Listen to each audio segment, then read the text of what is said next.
Hey out there, good morning. I'm at the Kingsburg house. I'm gonna be doing some more demo. Earlier I went down to the khaki house because of that leak underneath the sink, underneath the cabinet, which was a pain in the neck.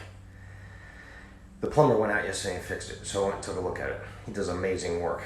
Man, this plumber always comes through for me. So I gotta wait a day for it to dry out. I got a fan in front of it, so I want it all to be nice and dry before I cover it up. Then I'll cover it up and we'll be done over there. Now the khaki house, I'm starting to lean towards holding it as a rental. In this market, I can get a lot of rent. It's not my first option. I really want to sell it because I could really use that money to pay off debt, be in a stronger financial position, and be able to get another deal while I have this Kingsburg deal going on. But it might not happen like that.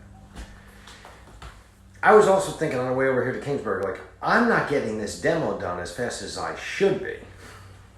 And I remembered this guy saying one time, don't should on yourself. I like that saying. Don't should on yourself. Where do these shoulds come from? In this particular case, I think it's from me watching HGTV shows and these flippers, just good looking couples from like, I don't know, Palm Beach, California or something. That was my snooty accent, by the way. They go in and it looks like they do a little bit of the work. I mean, I think they have overalls on a few times. They're not doing any of the work themselves. And they have a crew of like 20 working behind them. So I judge what I'm going to do on a TV show. And I never feel like I'm doing that much. These guys go in with 20 people, they blow out the project, and for dramatic effect, they might pull a piece of paneling off the wall and say, oh no, there's a pipe back there. Our budget is almost blown. Then at the end of the day, you see them list the house, and the first buyer that comes in gives them like $100,000 over list price, and they close in 15 days. If it was only that easy. And yet when I come to do work on a project, I'm always like, hey, why isn't it going as smooth as Jack and Doreen? I made those names up.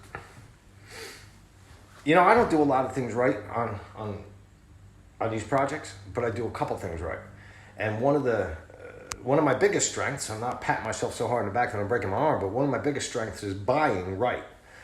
You know that saying, you make your money when you buy, not when you sell. It couldn't be any more true than in this business.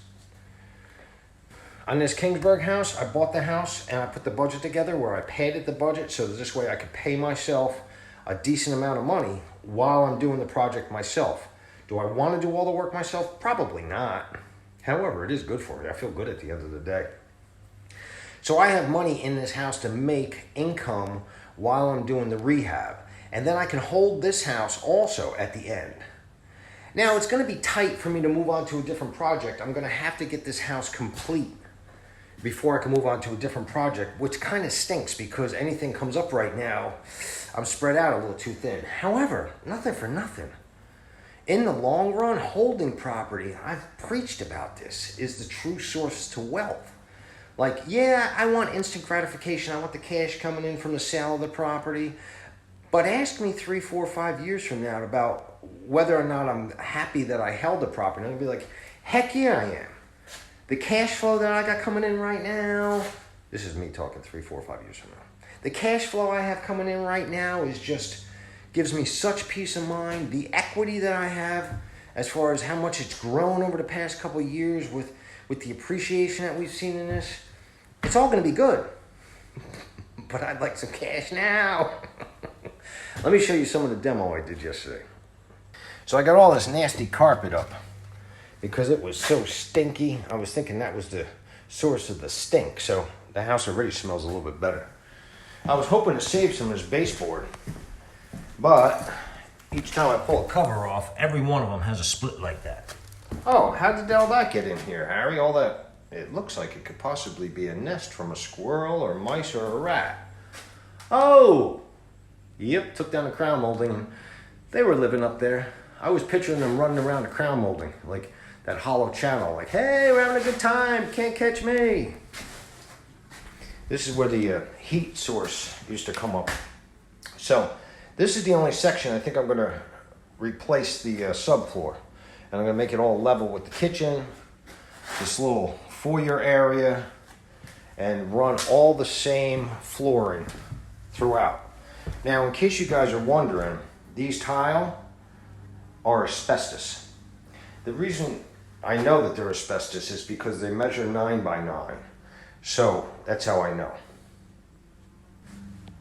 I've said in previous videos that I like to listen to positive things and have something positive in my ear at all times, if I could. And I was listening to something positive yesterday, and I turned on one of the switches here, and the fan went off on the other side of the house. So I'm thinking I need my electrician out here pretty quick. So listen, if you get anything from this video, don't shoot on yourself. What do they say? Don't base your insides on other people's outsides. And that's kind of a profound statement. I guess for me it's simpler.